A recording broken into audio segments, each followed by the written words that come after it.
Hello दोस्तों, मैं दीपक मसीह और एक नई वीडियो में मैं आप लोगों का हार्दिक स्वागत करता हूं। आज का जो वीडियो का विषय है उसे मैंने प्रकाशित वाक्य पुस्तक 14 अध्याय से लिया है। अगर हम लोग 14 पद से 19 पद तक को पढ़ते हैं तो कुछ इस तरह से लिखा हुआ है। मैंने दृष्टि की और देखो, एक उज्ज्वल बादल, और उस बादल पर मानव पुत्र के सदृश कोई बैठा था। उसके सिर पर स्वर्ण मुकुट तथा हाथ में एक तेज हंसिया थी। तब एक और स्वर्गदूत मंदिर में से निकला और ऊंची आवाज़ से उससे जो बादल पर बैठा था कहने लगा, अपनी हंसिया लगाकर फसल काट, इसलिए कि कटनी की घड़ी आ पहुंची है, क्योंकि पृथ्वी की फसल पक चुकी है। और वह जो बादल पर बैठा था उसने अपनी हंसिया पृथ्वी पर लगाई और पृथ्वी की फसल काटी गई। तब एक और स्वर्गदूत उस मंदिर में से निकला जो स्वर्ग में है, और उसके पास भी एक तेज हंसिया थी। फिर वेदी से एक और स्वर्गदूत निकला जिसे अग्नि पर अधिकार था। उसने, जिसके हाथ में तेज हंसिया थी, उससे ऊंची आवाज़ से कहा, अपनी तेज हंसिया लगाकर पृथ्वी की दाखलता से दाख के गुच्छे काट ले, क्योंकि उसके दाख पक चुके हैं। उस स्वर्गदूत ने अपनी हंसिया पृथ्वी पर लगाई और पृथ्वी की दाखलता से दाख के गुच्छे काटकर परमेश्वर के प्रकोप के विशाल रसकुंड में डाल दिए। तो दोस्तों, ये कटनी का जो यहाँ पर दृश्य दिखाया गया है, यह फाइनल जजमेंट के बारे में है। और यह फाइनल जजमेंट कितना इम्पोर्टेंट है इस बात से पता चलता है दोस्तों, कि जब यीशु इस जगत में था तो अपने शिष्यों को भी इस सब्जेक्ट को बहुत ही अच्छी तरह से समझाने की कोशिश किया, जिसे मत्ती लिखित सुसमाचार का 13 अध्याय में हम पाते हैं। अगर हम लोग 24 पद से पढ़े तो यीशु ने कुछ इस तरह से अपने शिष्यों को समझाने की कोशिश किया। उसने कहा, स्वर्ग के राज की तुलना उस मनुष्य से की जा सकती है जिसने अपने खेत में अच्छा बीज बोया, परंतु जब लोग सो रहे थे तब उसका शत्रु आया और गेहूं के बीच जंगली बीज बोकर चला गया। पर जब गेहूं में अंकुर निकले और फिर बालें आई तो जंगली घास भी दिखाई दी। तब दासों ने आकर स्वामी से कहा, हे स्वामी, क्या तूने अपनी भूमि में अच्छा बीज नहीं बोया था? फिर उसमें जंगली घास कहाँ से आई? और उसने कहा, यह किसी शत्रु का काम है। दास ने उससे कहा, क्या तू चाहता है कि हम जाकर उन्हें बटोर लें? परंतु उसने कहा, नहीं, ऐसा ना हो कि जंगली घास बटोरते समय कहीं तुम उसके साथ गेहूं भी उखाड़ दो। कटनी तक दोनों को एक साथ बढ़ने दो, और कटनी के समय मैं अपने काटने वालों से कहूँगा, पहले जंगली घास बटोर कर जलाने के लिए उसके गट्ठे बांध लो, परंतु गेहूं को मेरे खलिहान में एकत्रित करो। दोस्तों, यह फाइनल जजमेंट के बारे में है, और इसका एक्सप्लेनेशन यीशु ने इसी चैप्टर में किया है। अगर हम लोग 37 पद से पढ़े तो लिखा है, जो अच्छा बीज बोता है वह मनुष्य का पुत्र है। खेत तो संसार है, अच्छे बीज राज की संतान है, जंगली बीज दुष्ट की संतान है। शत्रु जिसने उसे बोया वह शैतान है। कटनी इस युग का अंत है, और फसल काटने वाले स्वर्गदूत हैं। जिस प्रकार जंगली घास बटोर कर आग में जला दी जाती है, उसी प्रकार युग के अंत में भी होगा। मनुष्य का पुत्र अपने स्वर्गदूतों को भेजेगा, जो उसके राज्य में से सब ठोकरों के कारणों तथा कुकर्मियों को एकत्रित करेंगे और उन्हें आग के भट्ठे में डालेंगे। वहाँ रोना और दांत पिसना होगा। तब धर्मी अपने पिता के राज में सूर्य के समान चमकेंगे। जिसके कान हो वह सुन ले। दोस्तों, इन वचनों से हमें यही पता चलता है कि फाइनल जजमेंट के समय लोग दो ग्रुपों में बांटे जाएंगे, और एक ग्रुप होगा जो परमेश्वर के चुने हुए होंगे और दूसरा ग्रुप शैतान के दल के होंगे। तो इसका चुनाव किस आधार पर किया जाएगा? कैसे पहचाने जाएंगे कि कौन परमेश्वर के दल के हैं और कौन शैतान के हैं? निश्चय इनको पहचानने के लिए कुछ क्राइटेरिया, कुछ स्टैंडर्ड अवश्य होगा। हाँ दोस्तों, परमेश्वर के चुने हुओं को परमेश्वर खुद एक चिन्ह देगा जिससे कि उनकी पहचान की जा सके।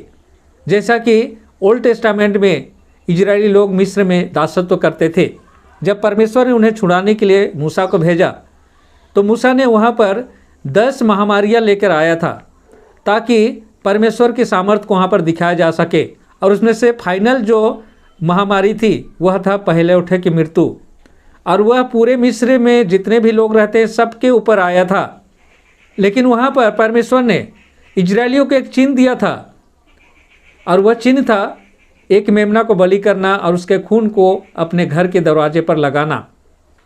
और इस तरह से इजरायली लोग उस चिन्ह के माध्यम से पहचाने गए, और जो दूत था जो पहले उठे को मारने के लिए निकला था उस घर को छोड़ता हुआ चला गया। उसी तरह से दोस्तों, परमेश्वर हमें भी एक चिन्ह दिया है और वह चिन्ह ही है जिसके आधार पर उन्हें पहचाना जाएगा। और वह चिन्ह हमें मिलता है यहेजकेल की पुस्तक 20 अध्याय का 20 पद में, जैसा कि लिखा है, मेरे विश्राम के दिनों को पवित्र मानो, वे मेरे और तुम्हारे मध्य चिन्ह ठहरे, जिसे तुम जान लो कि मैं ही तुम्हारा परमेश्वर यहोवा हूँ। तो दोस्तों, यही वह पहचान पत्र है जिसके आधार पर इस फाइनल जजमेंट में उनकी चुनाव की जाएगी। और इस चुनाव प्रक्रिया से सभी को गुजरना ही पड़ेगा, कोई यहाँ से स्किप नहीं कर सकता है। यह फाइनल जजमेंट है, यानी प्रत्येक को इस फाइनल जजमेंट का सामना करना ही पड़ेगा। जैसा कि रोमियो की पुस्तक 14 अध्याय का 12 पद में लिखा है, इसलिए हम में से प्रत्येक व्यक्ति परमेश्वर को अपना लेखा देगा। और अगर हम लोग सबों उपदेशक 12 अध्याय का 14 पद को पढ़े तो लिखा है, क्योंकि परमेश्वर प्रत्येक काम और प्रत्येक गुप्त बात का, चाहे वह भली हो या बुरी हो, न्याय करेगा। अब सवाल यह उठता है दोस्तों कि इस फाइनल जजमेंट का जो अदालत है कब शुरू होगा, और इसका दिन और तारीख हमें मिलता है दानियल की पुस्तक 8 अध्याय का 14 पद में, जहाँ पर 2300 साल का प्रोफेसी दिया गया है। जैसा कि लिखा है, उसने मुझसे कहा 2300 रात दिन तक, उसके बाद पवित्र स्थान पुनः प्रतिष्ठित किया जाएगा। तो यह 2300 रात दिन यह प्रोफेटिक टाइम है और इसका लिटरल मीनिंग इसी बाइबल में पाया जाता है। और अकॉर्डिंग टू यहेजकेल 4 का 6 और गिनती की पुस्तक 14 का 34 के अनुसार 1 prophetic day equal to 1 literal year, यानी प्रोफेसी का एक दिन 1 साल के बराबर होता है। तो इसका लिटरल मीनिंग हुआ 2300 साल। अब ये 2300 साल का जो एंडिंग पॉइंट है वही है फाइनल अदालत शुरू होने का तारीख।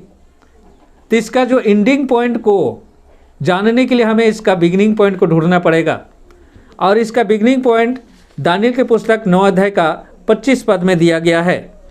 जैसा कि लिखा है, अतः तू समझकर जान ले कि यरूशलेम के पुनः निर्माण और बसाए जाने की आज्ञा निकलने से लेकर, तो यहाँ पर यरूशलेम को पुनः बसाए जाने की आज्ञा निकलने से यह 2300 साल का प्रोफेसी का काउंट शुरू होता है। और जब हम इजरा की पुस्तक में जाते हैं तो यरूशलेम को पुनः बसाए जाने के आदेश 3 राजाओं ने दिया था, जिसमें से पहला राजा था किंग साइरस, लेकिन वो वैलिड नहीं होता है, इजरायली लोग नहीं जाते हैं और यरूशलेम का पुनः निर्माण शुरू नहीं होता है। दूसरा राजा था किंग दारियस, उस समय भी यह वैलिड नहीं होता है, लेकिन इसी का जो ग्रांड सन था अर्थछत्र, उसके समय में यह वैलिड होता है। और अर्थछत्र जो आदेश निकाला था वह तारीख था 22 अक्टूबर 457 BC। अब यहाँ से 2300 साल का काउंट शुरू होता है।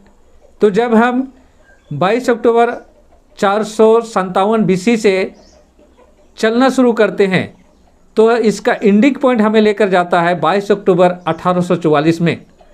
और 22 अक्टूबर 1844 में यह फाइनल अदालत शुरू होता है दोस्तों। और इसको डेमोन्स्ट्रेट करने के लिए ओल्ड टेस्टामेंट में टैबरनेकल दिया था, जिसके आधार पर जेरूशलेम मंदिर था। वहाँ जो साल में एक बार अटोनमेंट का जो सेवकाई होता था वो फाइनल जजमेंट को दिखाता है, जहाँ पर महायाजक सारे इजरायलियों के लिए प्रायश्चित करने के लिए उस महापवित्र स्थान में प्रवेश करता था। उसी तरह से हमारा वकील, हमारा महायाजक 22 अक्टूबर 1844 को उस स्वर्गीय महापवित्र स्थान में प्रवेश किया है, जहाँ पर यह फाइनल जजमेंट का काम शुरू हुआ है। अभी सबका जो जीवन का जो रिकॉर्ड है वहाँ पर खोला जा रहा है और एक एक करके चेक किया जा रहा है। प्रत्येक व्यक्ति का जो लास्ट एक्शन होगा वही फाइनल जजमेंट के लिए काउंट होगा। अगर फाइनल एक्ट हमारा परमेश्वर के विरुद्ध में है तो हमारा नाम जीवन की पुस्तक से काट दिया जाएगा। इससे पहले हम जितने भी सही काम किए हों वो काउंट नहीं किया जाएगा। तो दोस्तों, हम ऐसे समय में जी रहे हैं जब अदालत में हमारा सुनवाई चल रहा है और ये फाइनल जजमेंट है, इसके ऊपर कोई भी अदालत नहीं है। अगर इस अदालत से हम अगर बरी होते हैं तो ही हमारे लिए अच्छा है।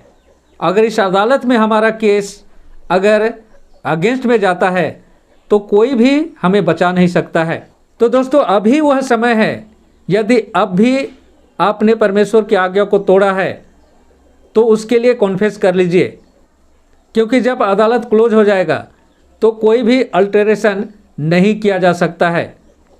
जैसा कि प्रकाशित वाक्य पुस्तक 22 अध्याय के 11 पद में लिखा है, जो अन्याय करता है वह अन्याय ही करता रहे, जो अशुद्ध है वह अशुद्ध ही बना रहे, जो धर्मी है वह धर्म के कार्य ही करता रहे, जो पवित्र है वह पवित्र ही बना रहे। यानी अदालत क्लोज हो जाने के बाद नो चेंजिंग, उसके बाद सिर्फ रिजल्ट है। जैसे कि 12 पद में लिखा है, देख मैं शीघ्र आने वाला हूँ, प्रत्येक मनुष्य को उसके कामों के अनुसार देने को प्रतिफल मेरे पास है। तो मैं विश्वास करता हूँ मेरा यह छोटा सा प्रयास इस सीरियस मैटर को समझने में आप लोगों की अवश्य मदद की होगी।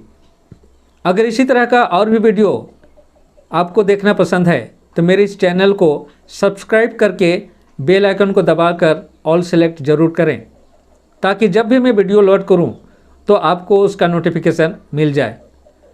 तो मिलता हूं इसी तरह का और एक वीडियो में, तब तक परमेश्वर का आशीषों का आनंद उठाइए। परमेश्वर आप लोगों के साथ हो।